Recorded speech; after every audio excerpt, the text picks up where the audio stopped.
Anyhow, one of our most anticipated segments of tonight is here. Can we invite Jennifer up to perform? What? Oh, sorry. Yeah, sure. That was the last performance for tonight, and now we'll have our judges performing for us. Can we invite Jennifer up to perform?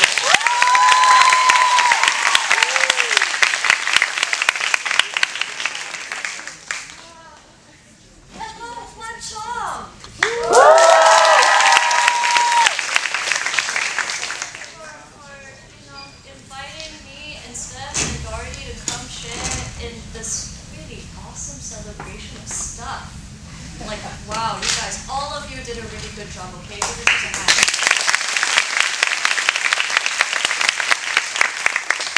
You're gonna have the enviable job of selecting people, but before we do that, can I share a poem with you guys? Yeah! Okay, so, it's a poem based on a song, not mine. Do we have Guns N' Roses fans here? Woo! Okay, because I saw a lot of Hugh and Laurie, and I was just like, I don't feel so old. Okay. All right. Guns N' Roses. The song was called Paradise City. Take me down to Paradise City where the grass is green and the girls are pretty. Oh, won't you please take me home?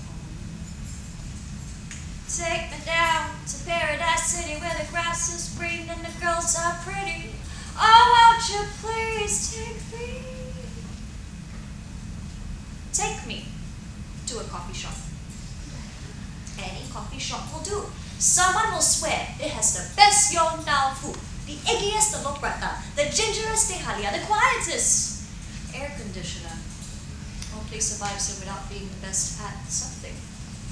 Take me to where the grass is green and the sand uncovered, unrubbed, unprotected from the little children joyfully skidding knees in your mind.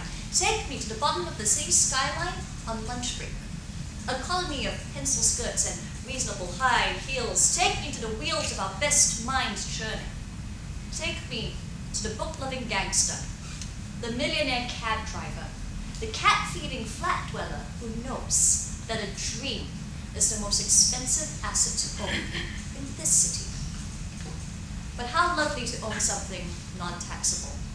Take me to Paradise City, where the grass is green and the people are shiny and new and always knowing where to go, how to move forward, where to go, how to move forward. Modular. Take me home. Thank you very much.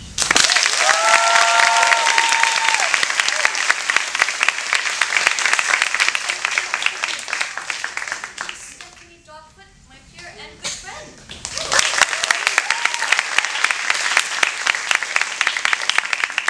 Yeah, thank you all so much for inviting me back again.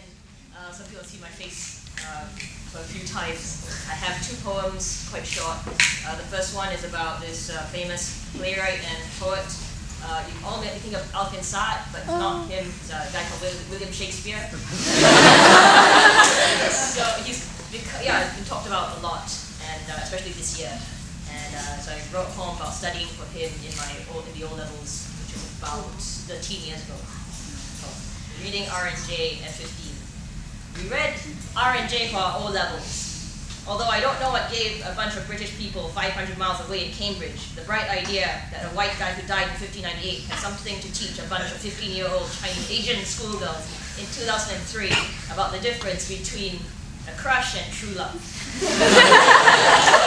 At 15, we carved the names of our crushes into our bodies, watched the blood drip like tears, and almost understood how Romeo must have felt. At 15, we spent our weekly allowance on rings engraved with the wrong anniversary dates. We gave to the people we were about to break up with and later threw into roadside canals, weeping and thinking of Juliet.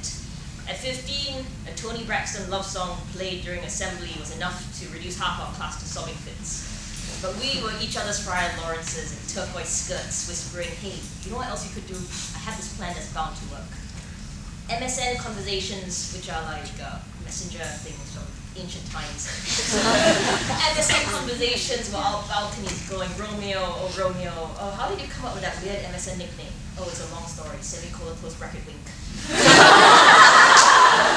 I was 12 when I got Hotmail. I know, it's stupid, right? I like yours though. We learn to differentiate love from infatuation, or Juliet's from Rosalind's, the adrenaline rush from the slow throb of passion, only to decide that we would settle for whatever we could get, because real life is never as serendipitous as Shakespeare left. R&J was our cautionary tale, so we chose to stick it out instead. In the end, made it out alive, finished the O-levels, and found that as long as you can handle the pain and push ahead, no matter how shitty things get, after prom night, it's so easy to forget your first love.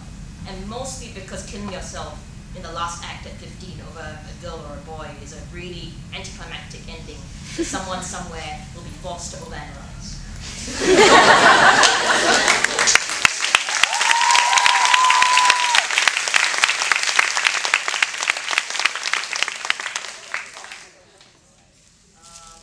I wrote this a few years ago when I was angry with people who kept taking pictures of food. It's called When the End of the World Comes, You'll Eat Hokkien Mee.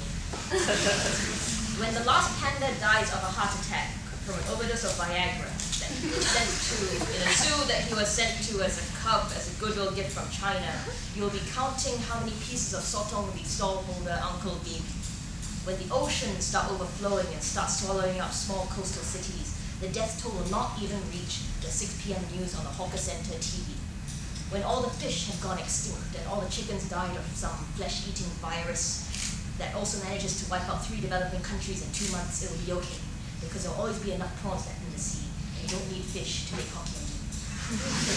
When the tidal waves start flooding large coastal cities like Sydney, LA, and Vancouver, there will still not be enough lard in your Hokkien Mee. When the earth starts to crack open and swallow up Jakarta and Tokyo, you might be intrigued by the noodles on your plates trembling ever so slightly from the tremors. When the earth starts to crack open, when the buildings in Malaysia start to collapse from the tremors, believe it was because they were all poorly built anyway. When the malaria epidemic hits Southeast Asia, remember to swallow your government-sponsored vaccine after your meal, and thank God you live in a functional country. When the threat of nuclear war is imminent, but probably will not make much of a difference at this point in history, keep believing that Hokkien Mee noodles grow out of the ground on a farm somewhere in Kranji. When the oceans start to encroach a little bit on reclaimed land in Changi, Jurong Island, and the CBD, just remember you were never promised that Singapore would be flood-proof. When the first child dies in a flooded neighborhood of the ECP, be glad you live on the 20th story. When the first families are lost to a tsunami in Pasir Ris, you'll still be eating Hokkien Mee. When Resorts World disappears underwater, you'll still be eating Hokkien Mee. And it'll be damn good Hokkien Mee. So good you'll want another, but you'll never get another because the stallhold owner will be dead. His wife will be dead. The son, the only other person in the world with a recipe in his head, will not remember it because he has gone off to open a dessert bar which only serves people who can say the words of post-apocalyptic with a straight face. So go on, enjoy that plate of Hokkien Mee, because it will be the last plate of Hokkien Mee that you'll ever taste, that will ever be tasted in this world. And be very glad that you are. Because when that tidal wave rears up to engulf the island and they're screaming and gnashing of teeth, and you finally look up and see the wall of water about to swallow up all of Old Airport Road, Hawker Center, the taste of prawn stock, lard, and energy will be the only thing you'll have to hold on to.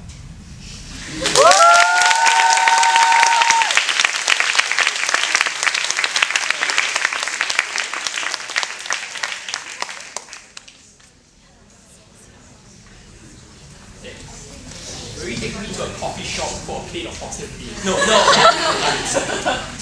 I'm not that.